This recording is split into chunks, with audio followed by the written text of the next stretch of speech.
ඔහේ මොකටද ඇඳුම් මහන තැනට අලුතෙන් ඇඳුමක් මහන්න දුන්නේ? ඔහේට ඕවට ගෙවන්න සල්ලි තියෙනවද?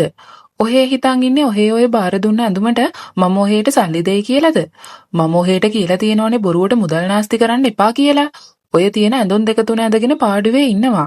ඔහේට තියෙන්නේ මේ ගෙදර දොරේ වැඩ කරන්නයි, වළම් පිඟන් හොදන්නයි, දර ගේන්නයි, ඔය වගේ වැඩ විතරනේ. එතකොට ඉතින් ඔහේට මොකටද අලුත් ඇඳුම්? ඉතින් රාණිගේ කුඩම්මා රාණිට පහර දෙන්න පටන් ගත්තා. රාණිගේ තාත්තා මේ දෙවන විවාහයෙන් පස්සේ අවුරුදු කීපයකින් පස්සේ මිය ගියා. ඉතින් දැන් රාණිට අම්මවත් තාත්තවත් නැහැ. ඇය ජීවත් වෙන්නේ ඇයගේ කුඩම්මා සහ සහෝදරියත් සමගයි. මේ සහෝදරිය සහ කුඩම්මා රාණිට බොහෝම නපුරුකම් කරනවා. ගෙදර සියලුම වැඩ කරන්නේ රාණි. මේ කුඩම්මාගේ දුවවත් කුඩම්මාවත් කිසිම වැඩක් නම් කරන්නේ නැහැ. ඔවුන් දෙදෙනාම රාණිට පහර දෙමින් කරදර කරන එකයි කරන්නේ. ඔහේ තාම මගේ ඇඳුම් ටික හේදුවේ නැද්ද? බලන්න මගේ ඇඳුම් හොදලත් නැහැ. මගේ කාමරය අස් කරලත් නැහැ. ගිහින් ඒ වැඩ ටික ඉක්මනට ඉවර කරන්න. මට නම් බෑ ඔයා වගේ ඔහොම දැලිකුණු පෙරාගෙන ඉන්න. ඒක නිසා ඉක්මනටම ගිහින් මගේ ඇඳුම් ටික හොදලා දාන්න. ඔයාට නම් කවදාවත්ම හොඳ විවාහයක්වත් කරගන්න වෙන්නේ නැහැ. මම නම් මේ රාජධානියේ ඉන්න ගොඩක් හොඳ සිටුවරයෙක් එක්ක විවාහ වෙන්නමයි බලාගෙන ඉන්නේ. ඉතින් මම ලස්සනට හිටියොත් තමයි සිටුවරයෙක් මට කැමති වෙන්නේ. ගිහින් මගේ රෙදි ටික හොදලා දානවා. අනේ නංගි, ඔයා මොනවද මේ කියන්නේ? ඔයා හැමදාම මට කියනවා මම ඔයාගේ ඇඳුම් හොදන්න පරක්කු වෙන්නේ ඔයාට තියෙන ඊරිසියාවට කියලා. මගේ නංගිට මම කවදාවත්ම ඊරිසියා කරන්නේ ඔයා බොහොම ලස්සනයි. ඉතින් ඔයා මගේ නංගි. මම මොකටද ඔයාට ඊරිසියා කරන්නේ? ඔයාට හොඳ විවාහයක් ලැබෙනවා නම් මමත් සතුටු වෙනවා. නංගි, මට මේ ගෙදර තියෙන වැඩත් එක්කයි මට රෙදි හොදන්න පරක්කු වෙන්නේ. ඒකයි මම හැමදාම රෙදි ටික පරක්කු වෙලා හොදන්නේ. මම ආපහු හැමදේටම කලින් ඔයාගේ රෙදි ටික හොදලා ඉවර කරන්නම්කෝ. එතකොට හැම ප්‍රශ්නයක්ම ඉවරයි. මගෙත් එක්ක බොරුවට රණ්ඩු වෙන්න එපා. මම ඔයාට ගොඩක් ආදරෙයි. අනේ මේ මට නම් ඔහේගේ ඔය ආදරෙන් වැඩක් නැහැ. ඔහේ මට ආදරය කරන්න ඕනෙත් නැහැ. මට ආදරය කරන්න මගේ අම්මා ඉන්නවා. ඒ වගේම මගේ මේ සුන්දරත්වය නිසා තව ටික දවසකින් මට ආදරය කරන්න බොහෝම ධනවත් සිටුවරයෙකුත් හම්බ වේවි. ඔහේ වගේ කෙනෙක්ගෙන් මට මොකටද ආදරයක් ඕන වෙන්නේ? තමන්ගේ කුඩම්මාගේ සහ නැගණියගේ මේ නපුරු සැලකීම් නිසා රාණි ගොඩක් දුකෙනුයි ඉන්නේ. ඉතින් රාණි ගෙදර වැඩ අවසන් කරලා ඉඩක් ලැබෙන සෑම මොහොතකම මේ කැලෑවේ තියෙන ලස්සන විලක් ළඟට එනවා. ඒ ඇයගේ මනස සැහැල්ලු කරගන්න. ඇයට සතුටක් ගෙන දෙන එකම දෙයකට හරි තියෙන්නේ මේ ලස්සන විල විතරයි. ඉතින් රාණි මේ පොකුණේ තිබ්බ ලස්සන මලක් කඩා ගන්න හදනවත් එක්කම පොකුණේ පාවෙමින් තිබුණු ක්‍රිෂ්ණ දෙවියන්ගේ පිළිමයක් ඇය අසලට ආවා. ඇය ඉක්මනින්ම මේ ගොඩට ගත්තා. මේ පිළිමයත් මලත් අරගෙන රාණි ගෙදර ආවා. ඇයට දැන් ඕන කරන්නේ මේ පිළිමයට පුද පූජා පවත්වන්න. මොකද ඇය ක්‍රිෂ්ණ දෙවියන්ගේ ගොඩක් හොඳ භක්තිකයෙක්. මෙන්න මගේ නංගි. මේ මල මම ඔයාටයි ගෙනාවේ. මේ මල දැක්ක ගමන්ම ඔයා දන්නවද මට කාවද මතක් වුණේ කියලා? ඒ ඔයාව. ඔයා තරමටම මේ මල හරිම ලස්සනයි. ඉතින් ඒකයි මම මේ මල කඩාගෙන ආවේ ඔයාට දෙන්න. අනේ මේ මට නම් ඕනේ නෑ ඔහේගේ ඔය බොරු වර්ණනාව. මම දන්නවා ඔහේ මට කොච්චර ඊරිසියා කරනවද කියලා. ඔහේ දැන් ඔය බොරුවටනේ මාව වර්ණනා කරන්නේ. ඔහේ මාව වර්ණනා කරා කියලා කවදාවත් ඔහේට මේ ගෙදර කරන්න තියෙන වැඩ නම් අඩු වෙන්නේ නෑ. දැන් ගිහින් ගෙදර තියෙන වැඩ ටික කරනවා. කොහොමත් ඉතින් ඔහේට මේ තරම් ලස්සන මල් ගැලපෙන්නේ නෑනේ. මේ මල් ගැලපෙන්නේ මට තමයි. මමනේ ඉන්න ලස්සනම ගෑනු ළමයා. මෙහෙම කියපු රාණිගේ නංගි ආපහු ඇයට පහර දුන්නා. නමුත් රාණි නම් මේ කිසිම දෙයක් ගණන් ගත්තේ නැහැ. ඇය Tamanගේ නංගිට වෛර කළෙත් නැහැ. ඉතින් ඇය මේ ක්‍රිෂ්ණ දෙවියන්ගේ පිළිරුව අරගෙන ගිහින් එය Tamanගේ කාමරයෙන් තැබුවා. කාලය මෙහෙම ගෙවිලා ගියා. ඇය සුපුරුදු විදිහටම ඇයගේ වැඩ කළා. ඒ වගේම ක්‍රිෂ්ණ දෙවියන්ටත් බොහෝම ඕනෑකමින් පූජා උපහාර සිද්ධ කළා. මන් දැන් දවස් 2-3ක ඉඳලම බලාගෙන ඔහේ මේ දෙවියන්ට පූජා තියෙනවා දවසට පැයක් විතර. ඔහේ මේ ගාථා කිය ඉන්නකොට ගෙදර වැඩ කරන්නේ කවුද? ඔහේ ඔය ඕන දෙයක් කරගන්නවා. මේ ගෙදර වැඩ ඉවරුණාට පස්සේ මෙතන දේව පිල්මයක් ගෙදර ගෙනත් තියාගෙන කරන්නේත් ඔහේ වැඩමගාරින එකනේ. ඉන්නවකො මං ඔහෙට හොඳ වැඩක් කරන්න.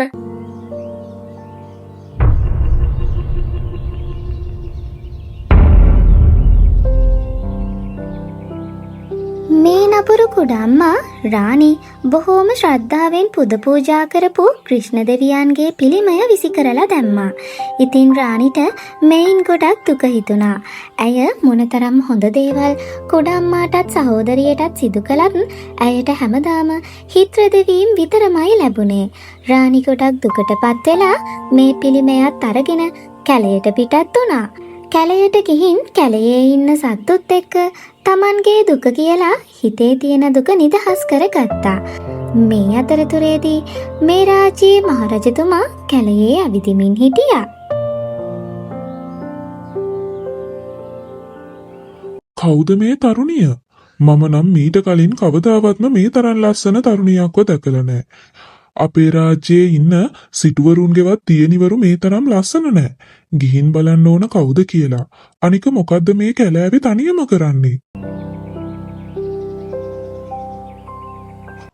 ඔයා කවුද? ඇයි ඔයා මේ අඬන්නේ? ඔයා කැලේ අතරමං වෙලාද? ඔයා අතරමං වෙලා නම් මට කියන්න. මට පුළුවන් ඔයාව හරි මාර්ගයට යොමු කරන්න. මම අතරමං වෙලා නෑ. මම හැමදාම කැලේ මෙතනට එනවා. මට දුක හිතුනම මම ඇවිත් මෙතනට වෙලා වාඩි වෙලා ඉඳලා යනවා. මම අඬන්නේ මට දුක හිතුන නිසා. ඒත් ඔයා කවුද? ඔයාලට ආරංචි වුණාද රාජ්‍යයේ මහරජතුමා අසනීපෙන් ඉන්න නිසා දැන් දවස් කීපයකට කලින් රාජකුමාරයාට රජකම ලැබුණා කියලා? ඒ රාජකුමාරයා මම තමයි. මම තමයි මේ රාජ්‍යයේ මහරජතුමා දැන්. දෙවියනේ මොනවා? අනේ මහරජතුමනි මට සමා වෙන්න. මට බැරි වුණා ඔබතුමාව හඳුනගන්න. ඔබතුමාට ගරු නොකිරීම නිසා මට දැන් ඔබතුමා දඬුවම් කරනවද? අනේ මට සමා වෙන්න මහරජතුමනි. මට ඇත්තෙන්ම ඔබව අඳුනගන්න බැරි වුණා. ඒකයි මම වාඩි වෙලා ඉන්න තැනින්වත් නැගිටින්නේ නැතුව ඔබතුමාත් එක්ක කතා කළේ. අනේ ඇත්තටම මට සමා වෙන්න. ඒකට කිසිම ප්‍රශ්නයක් නෑ. මම දැන් ඔබට කිව්වනේ මම කවුද කියලා. එහෙනම් දැන් ඔබත් මට කියන්නකෝ ඔබ කවුද? කොහෙද ජීවත් වෙන්නේ? මේ කැලේ මොකද කරන්නේ? මම කැමතියි ඔබ ගැන විස්තර දැනගන්න. ඒ වගේම ඔබ බොහෝම සුන්දරයි. මම මගේ ජීවිත කාලයටම දැකපු සුන්දරම තරුණිය තමයි ඔබ. මම ඔබ මෙහෙ ඉන්නවා දැකලායි ඔබත් එක්ක කතා කරන්න ආවේ. මම කැමතියි ඔබගේ විස්තර දැනගන්න. මහරජතුමා සහ රාණි විස්තර කතා කරමින් හිටියා. මහරජතුමාගේ හිතේ රාණි පිළිබඳව ආදරයක් ඇති වෙලයි තියෙන්නේ. මහරජතුමා දැනටමත් විවාහ වෙන්න තරුණියක් හොයමින් හිටපු නිසා ඔහුට තේරුණා රාණි තමයි ඔහුට ගැළපෙනම කෙනා කියලා. මොකද ඇය බොහෝම කරුණාවන්ත, නුවණැති, ආදරණීය තරුණියක්. ඉතින් මේ විදිහට ඔවුන්ගේ ආදර සම්බන්ධය පටන් ගත්තා. මේ විදිහට මාස 2-3ක්ම ගත වෙලා ගියා. රාණි පුළුවන් සෑම වෙලාවකම කැලයට ඇවිත් මහරජතුමාව හම්බ වුණා.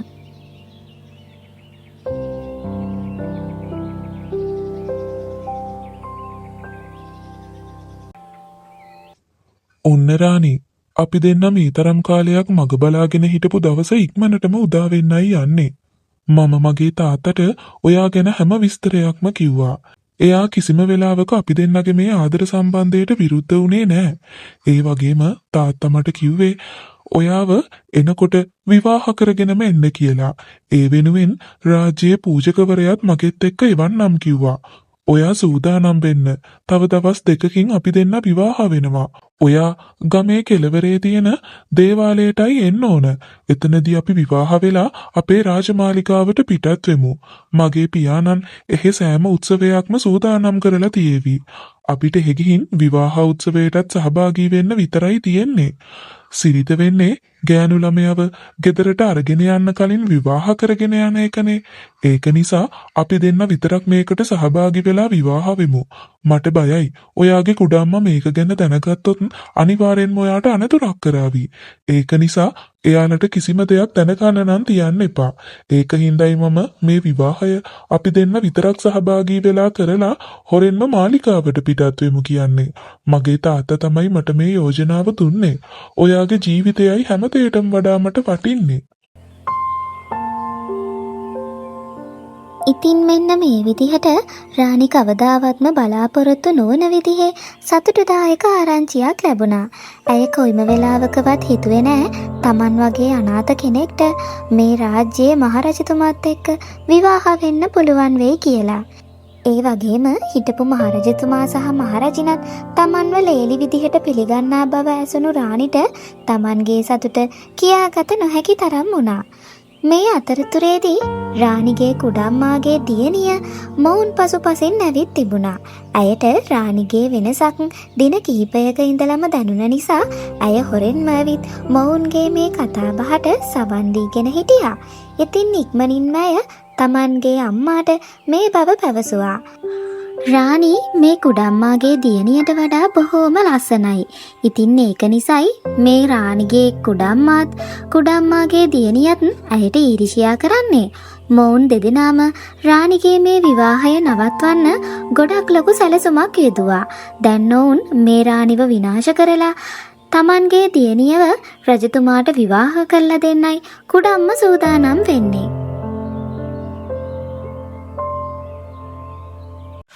රාණි මමයි නංගී තව ටිකකින් බොහෝම බලගතු වෙද මහත්තයෙක් හම්බ වෙන්න කැලෑවට යනවා. මට බෙහෙත් ටිකක් ගන්න. ඔහේ අනිවාර්යෙන්ම අපිත් එක්ක ඒ ගමන යන්න එන්න ඕන. අපේ බඩු බාහිර ආදී අරගෙන එන්න එපැයි. දෙන බෙහෙත් හේත් අරගෙන එන්නත් ඔහේ එන්න ඕන අපිත් එක්ක. අපිට බෑ ඔය බඩු බොරුවට උස්සගෙන එන්න. ඒක නිසා ඔහේ අනිවාර්යෙන්ම එන්න. දැන් එහෙනම් ගිහින් ලෑස්ති වෙන්න. තව ටික වෙලාවකින් අපි යනවා කැලෑවට. මෙහෙම කියපු නපුරු කුඩම්මා රාණි අතේ තිබුණ ක්‍රිෂ්ණ දෙවියන්ගේ පිළිමයත් විසි කරලා දැමුවා. පසුව මොවුන් තිදෙනාම මහා වනාන්තරය මැදින් ගොඩක් දුර ඇවිදගෙන ගියා. නමුත් මොවුන් ගියේ බෙහෙත් ගන්න නම් නෙවෙයි. මොවුන් ගියේ බොහෝම බලගතු මන්ත්‍රකරුවෙකුගේ නිවසටයි. මේ කුඩම්මා ඔහුව බොහෝම හොඳින් හඳුනනවා. මේ මන්ත්‍රකරුවාත් කුඩම්මාත් කුඩම්මාගේ දියණියත් දැන් බොහෝම භයානක දෙයක් කරන්නයි යන්නේ. ඒ තමයි රාණිගේ ස්වරූපය කුඩම්මාගේ දියණියට ලබා දීලා රාණිව අතුරුදහන් කරන එක. ඒ වගේම කුඩම්මාත් කුඩම්මාගේ දියණියත් මේ මන්ත්‍රකරුවාට පොරොන්දුවක් වුණා. ඒ තමයි කුඩම්මාගේ දියණිය මේ රාජ්‍යයේ රැජින වුණාට පස්සේ මේ මන්ත්‍රකරුවාව රාජ්‍යයේ ප්‍රධාන පූජකවරයා බවට පත් කරනවා කියලා. ඉතින් මේ මන්ත්‍රකරුවාත් මේට බොහෝම කැමති වුණා. ඔවුන් තුන්දෙනාම එකතු වෙලා රාණිගේ ස්වරූපය කුඩම්මාගේ දියණියට ලබා දුන්නා. රාණිව අතුරුදහන් කළා. පසුව මහරජතුමා කියපු විදිහටම මේ කුඩම්මාගේ දියණිය විවාහය සිද්ධ වෙන තැනට ගියා. යනකොටත් විවාහයට අවශ්‍ය සෑම දෙයක්ම මහරජතුමාත් පූජකයාත් සූදානම් කරලයි තිබුණේ. මේ විවාහය සිද්ධ වෙන අතරතුරේදී රාජ්‍යයේ පූජකවරයා සිහිසුන් වෙලා ඇදගෙන වැටුණා. රජතුමාටත් මේ වුණ කිසිම දෙයක් හිතා ගන්න බැහැ. මේ මෝඩ මිනිසයාට මොනවා වෙලාද? මේ තරම් වැදගත් අවස්ථාවකත් මේ විදිහට සිහිය නැති වෙලා ඇදගෙන වැටුනේ. අනේ මන්දා, ඔබතුමාගේ සේවකයින්ට මොනවා වෙලාද කියලා මට නම් තේරෙන්නේ නැහැ. දැන් ඉතින් මේ පූජකයා වොන නැහැ. අපි දෙන්න කොහොම හරි මේ විවාහය ඉවර කරමු. ඉවර කරලා ඉක්මනින්ම මාලිගාවට පිටත් වෙලා යන්. මොන චාරිත්‍රද මහරජතුමනි? ඒක නම් කීයටවත් කරන්න බෑ. මමයි මේ රාජ්‍යයේ මහරජතුමා. මම අනිත් මිනිසුන්ට ආදර්ශයක් වෙන විදිහටයි ජීවත් වෙන්න ඕන. මමම අපේ රටේ තියෙන මේ සංස්කෘතිය, චාරිත්‍ර පිළිගන්නේ නැත්තම් රටේ මිනිස්සු කොහොමද මේ දේවල් පිළිගන්නේ? ඔයා මෙහෙට ආවා කියලා දැන් කවුරුවත්ම දන්නේ නෑනේ. ආපහු ඔයා ගෙදරට යන්න. හෙට මේ වෙලාවටම ආපහු මෙතනට එන්න. මම මේ පූජකයාව සුව කරගෙන හරි නැත්තම් මාලිගාවේ ඉන්න වෙනත් පූජකයෙක්ව එක්කගෙන ආවිත් හරි ඔයාව විවාහ කරගන්නම්. දැන් ඔයා පරිස්සමෙන් ගෙදරට යන්න. කුඩම්මාගේ දියණිය තරහෙන්ම මේ විවාහ මණ්ඩපයෙන් නැගිටලා ගියා. ඒ පහුවදාට විවාහයට සූදානම් වෙන්න ඕන නිසා. ඉතින් මහරජතුමාට මෑයගේ අමුත්තක් දැනුණා. මොකද රාණි කවදාවත්ම මිනිස්සුන්ට මේ ආකාරයෙන් බැන වදින්නේ නැහැ. ඔවුන්ව තලා පෙලා දමන්නේ නැහැ. නමුත් මේ පූජකයා අසනීප වුණ වෙලාවේදී රාණි හැසිරුණ විදිහ නිසා රජතුමාට මහා ලොකු අමුත්තක් දැනුණා. ඔහුට ඇත්තටම මේ රාණිද කියලත් සැකයක් ඇති වුණා. ඉතින් ඔහු හිතේ දෙගිඩියාවෙන්ම ආපහු මාලිගාවට යන්න පිටත් වුණා. ඒ අතරතුරේදී ඔහුට බටනලාවක් වාදනය කරමින් ඉන්න කුඩා කොළු ගැටොයෙකු හමු වුණා. ඉතින් රජතුමා ඔහුත් එක්ක කතා කළා.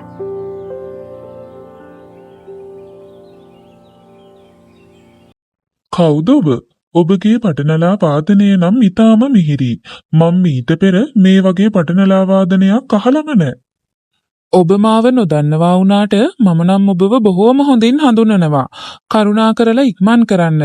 ඔබ ඇත්තටම දැන් විවාහ වෙන්න යන්නේ ඇත්තටම ඔබගේ ප්‍රේමවන්තියත් එක්ක නෙවෙයි. අයව බොහෝම දුෂ්ට මන්ත්‍රකරුවෙක් සිර කරලා ඉන්නේ. ඔබ මේ කැලෑව දිගේ දකුණු පැත්තට තව ටිකක් ඇවිදගෙන යන්න. ඔබට මායා දොරටුවක් හම්බ වේවි. ඒ මායා දොරටුවෙන් ඇතුළට ගියාට පස්සේ ඔබට ඔබගේ පෙම්වතියව හොයාගන්න පුළුවන්. ඔබට තව බොහෝම පොඩි කාලයයි තියෙන්නේ. ඔබ පරක් වුණොත් ඔබගේ පෙම්වතිය සදහටම ගල් පිළිමයක් බවට පත්වේවි. කරුණාකරලා ඒව බේරගන්න. මහරජතුමාට මේ කිසිම දෙයක් හිතා ගන්න බැහැ. නමුත් මේ අහම්බෙන් හම්බ වුණ මිනිසාවත් විශ්වාස කරන්න ඔහු කැමති වුණේ නෑ.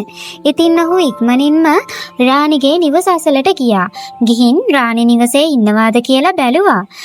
එතකොට මහරජතුමාට කුඩම්මාගේ දියණියත් කුඩම්මාත් කතා කරන සෑම දෙයක්ම දැනගන්න ලැබුණා. ඉතින් මහරජතුමා තේරුම් ගත්තා රාණිගේ වේශයෙන් වෙනත් කාන්තාවක් ඉන්නවා කියලා. අර බටනලා වාදනය කරපු කුඩා පිරිමි ළමයා කියපු විදිහටම මහරජතුමා කැලේ මැදින් ඇවිදගෙන ගියා. ඔහුට මායාකාර දොරටුවක් හම්බ වුණා. ඔහුගේ අවංකකම භාවිතා කරලා මේ මායා දොරටුවෙන් ඇතුළට පිටත් වුණා. ඔහුට රාණිව දැක ගන්න පුළුවන් වුණා. ඒ වෙනකොටත් රාණි ගල් පිළිමයක් බවට පත්වෙමින් හිටියා. ඉතින් මහරජතුමා ඉක්මනින්ම රාණිව මේ දොරටුවෙන් එළියට අරගෙන ආවා. ඒ මොහොතේම බටනලා වාදනය කරමින් හිටපු කුඩා පිරිමි ළමයා එතනින් මතුවුණා. ඔහු කිව්වා තමන් ක්‍රිෂ්ණ දෙවියන්ගේ අවතාරයක් බවත් රාණි ඔහුට බොහෝම හොඳින් පුද සත්කාර කරපු නිසා රාණිව බේරා ගැනීමට පැමිණි බවත් මේ කුඩා පිරිමි ළමයා කිව්වා. ඔහු ගල් පිළිමයක් බවට පත්වෙමින් හිටපු රාණිව ආපහු මිනිසෙක් බවට පත් වුණා. ඉතින් මහරජතුමා රාණිව විවාහ කරගෙන මාලිගාවට අරගෙන ගියා. රාණි බොහෝම සතුටින් මේ රාජ්‍යයේ රැජින වෙලා ගොඩක් සුව පහසු ආදරණීය ජීවිතයක් ගත කළා.